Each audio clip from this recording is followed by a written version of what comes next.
বন্ধুগণ, বহুদূর পর্যন্ত বিস্তৃত এই সাগর, ডালপালার মাঝখান থেকে যখন এই সাগরের দৃশ্য চোখের সামনে ফুটে ওঠে,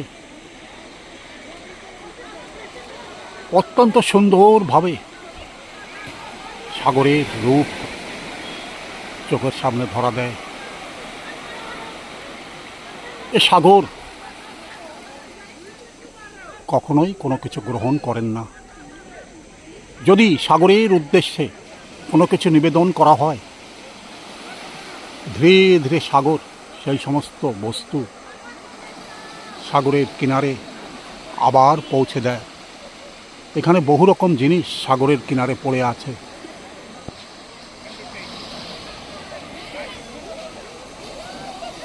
হয়তো কখনো সাগরের মধ্যে এগুলো পতিত হয়েছিল, কিন্তু সাগর ধীরে ধীরে একসময় এই সমস্ত বস্তু সাগর সৈকতে এনেই হাজির করিয়ে দিয়েছে।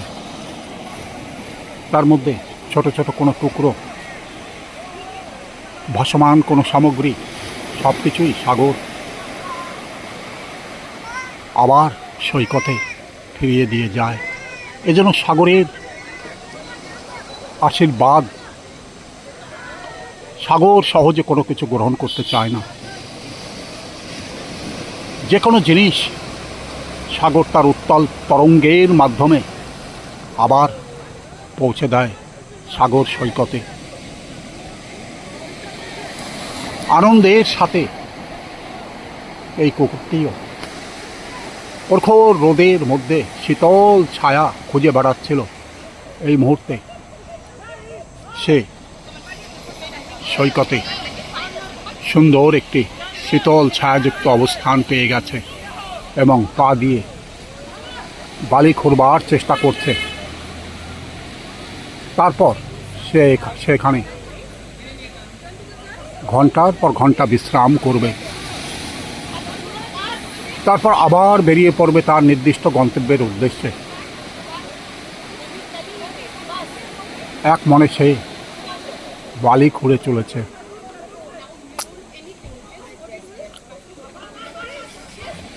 প্রচণ্ড রোদের মধ্যে এতক্ষণ সে ঘুরে ঘুরে ক্লান্ত হয়ে পড়েছিল। তাই শীতল ছায়ায় এসে তারও যেন প্রাণ জুড়িয়ে গেছে এবং ধীরে ধীরে অন্য কোনো তার পছন্দ মতো জায়গা খুঁজে বেড়াচ্ছে।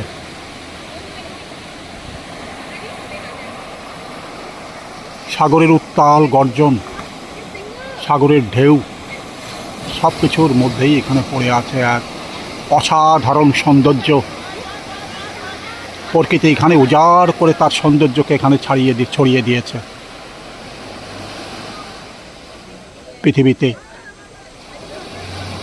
কতই না দেশ, কতই না নগর শহর, সেখানকার সৌন্দর্য আলাদা আলাদাভাবে পড়ে আছে, কিন্তু সাগর সৈকতের একবার পৌঁছে যাবার পরে এখানকার যে অতুলনীয় সৌন্দর্য সব কিছুকেই যেন হার মানিয়ে দেয়। দিগন্ত বিস্তৃত এই সাগর, যার কোনো শেষ নেই। এই সাগর সৈকতে একবার আসলে পরে সাগরের শীতল ছায়ায় যেন প্রাণ জুড়িয়ে যায়। তাই মানুষ এখানে ভ্রমণ করবার উদ্দেশ্যে ছুটে ছুটে আসে এবং দূর দূরান্ত থেকে তারা এখানে এসে এখানকার সৌন্দর্যের মধ্যে হারিয়ে যায়।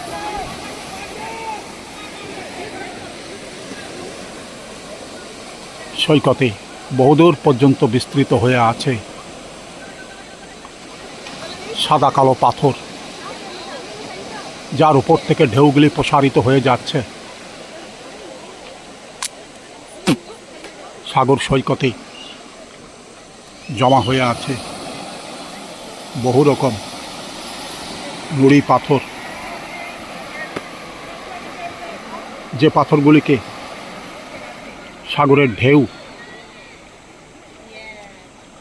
এই পর্যন্ত পৌঁছে দিয়েছে এবং এখানে প্রতিনিয়ত জমা করে চলেছে। ছোট ছোট কোরাল যেগুলো টুকরো টুকরো হয়ে এখানে এসে পড়ে গেছে। এই সমস্ত টুকরোর মধ্যেই শামুক, ছোট ছোট শামুক বাসা বাঁধবার চেষ্টা করছে।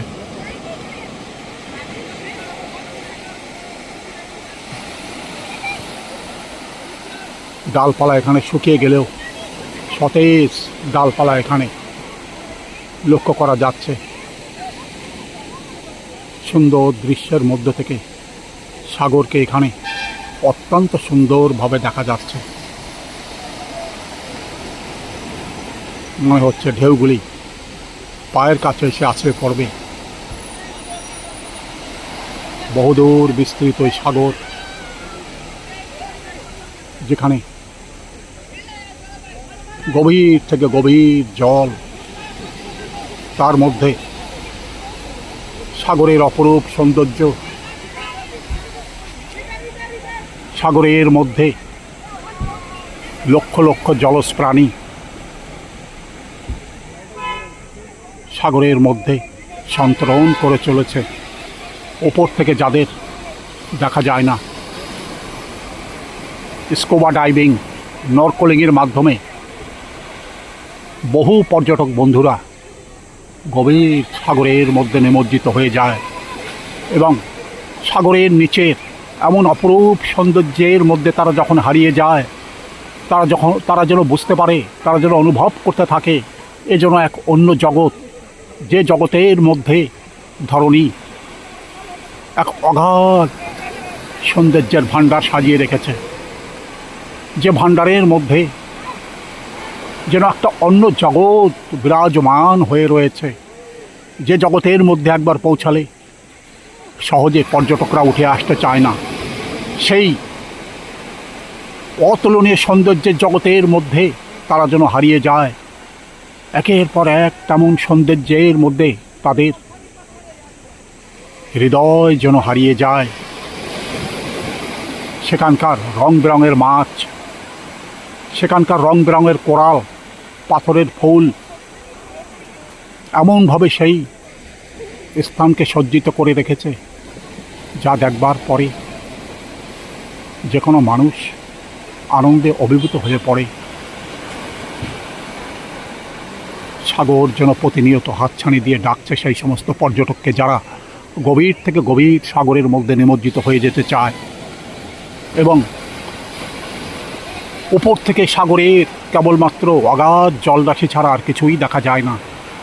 কিন্তু সাগরের গভীর থেকে গভীরতম অংশে যে সমস্ত অতুলনীয় সৌন্দর্যের ভাণ্ডার পড়ে আছে তা দেখবার জন্য, কাছ থেকে স্পর্শ করবার জন্য হাজার হাজার পর্যটক চলে যায় সাগরের গভীরতম স্থানে, যেখানে তারা অনুভবের চোখে দেখে যে এক অন্য জগৎ, যা কিনা সাগর চমৎকারভাবে সেখানে সাজিয়ে রেখেছে। সেই স্থানে একবার কোনো পর্যটক পৌঁছালে পরে দেখতে পায় এই যেন কোনো পরীর সাম্রাজ্য, এই কোনো জলপরীর সাম্রাজ্য, যেখানে হাজার হাজার জলপরী ঘুরে ঘুরে বেড়ায়, হাজার হাজার রং বেরঙের মাছ, নাম না জানা কতই প্রাণী সেই সমস্ত স্থানে ঘুরে ঘুরে বেড়ায় এবং খুব সাবধানের সাথেই পর্যটক বন্ধুরা সেই সমস্ত স্থানে ঘুরে ফিরে যখন ফিরে আসে, তারা আনন্দে অধীর হয়ে যায় যে সাগরের গভীরতম স্থানে যে রাজ্য, সেটা দেখার সৌভাগ্য তাদের হয়েছে। তারা যখন ফিরে আসে একটা আনন্দের সাগর যেন তারা সঙ্গে করে বয়ে নিয়ে আসে। মানুষ সবসময় অদেখাকে দেখতে চায়, অজানাকে জানতে চায়, তাই গভীর সাগরের মধ্যে যে রহস্য লুকিয়ে আছে সেই রহস্যকে উন্মোচন করবার জন্য হাজার হাজার পর্যটক প্রতিনিয়তই ছুটে যায় সাগর সৈকতে এবং সৈকত থেকে তারা চলে যায় গভীর সাগরের অন্তরালে, যেখানে রং বেরঙের পাথর, রং বেরঙের কোরাল এমনভাবে সে রাজ্যকে সাজিয়ে রেখেছে, মনে হবে যেন কোনো অতুলনীয় সাম্রাজ্য সেইখানে বিরাজমান হয়ে আছে, যা দেখবার জন্য সাগর প্রতিনিয়ত হাতছানি দিয়ে ডাকছে এবং সমস্ত পর্যটককে যেন স্বাগত জানিয়ে চলেছে। পৃথিবীতে কতই না সৌন্দর্যের ভাণ্ডার পড়ে আছে, যে ভাণ্ডারের মধ্যে মানুষ পৌঁছে যেতে চায়। তাই ভ্রমণ পিপাসু মানুষ কখনোই ঘরে বসে আবদ্ধ দেওয়ালের মধ্যে তারা থাকতে চায় না। তারা বেরিয়ে পড়ে দেশ থেকে দেশান্তরে এবং দীঘার সমুদ্র, পুরীর সমুদ্র, তামিলনাড়ুর সমুদ্র, আন্দামানের সমুদ্র, যে সমস্ত বিচ সৈকত পড়ে আছে তারা ছুটে ছুটে আসে। আন্দামানে এরকম বহু সৈকত পড়ে আছে, যেখানে প্রতিনিয়ত হাজার হাজার পর্যটক এই মুহূর্তে এসে হাজির হয়েছেন এবং আনন্দের সাগরে তারা নিমজ্জিত হয়ে গেছে। এখানে একবার এসে পৌঁছানোর পরে তারা কেবলই অনুভব করছে এক আনন্দের জোয়ার, যে জোয়ারের মধ্যে তাদের হৃদয় হারিয়ে ফেলছে, যে জোয়ারের মধ্যে তারা প্রতিনিয়ত ঘুরে বেড়ায়। সাগরের অপরূপ সৌন্দর্যের দিকে তারা তাকিয়ে থাকে, সাগরের অতুলনীয় সৌন্দর্য তাদের মন কেড়ে নেয় এবং সাগরের জোয়ারের সাথে সাথে তাদের হৃদয়ের জোয়ারও যেন সাগরের ঢেউয়ের মতো উত্তাল তরঙ্গে পরিণত হয়ে যায়। তারা মানুষ চোখে দেখতে পায় যেন এ এক মহা আনন্দের সাগর, যেখানে লক্ষ লক্ষ উপলখণ্ডের মধ্যে বিরাজমান হয়ে আছে এক মহানন্দের সাগর। শ্রদ্ধেয় বন্ধুগণ, শ্রদ্ধেয় দর্শক মণ্ডলী, এতক্ষণ এই ভিডিও আপনি কেমন দেখলেন দয়া করে কমেন্টস বক্সে লিখে জানাবেন। আপনার মতামত আগামী ভিডিও তৈরি করবার রসদ যোগাবে। ভিডিওতে যদি আপনি নতুন হন দয়া করে একটা সাবস্ক্রাইব করবেন। ভিডিওর শেষে সমস্ত বন্ধুগণকে আরেকবার আন্তরিক শুভেচ্ছা জানিয়ে ভিডিও এখানেই শেষ করছি। ধন্যবাদ।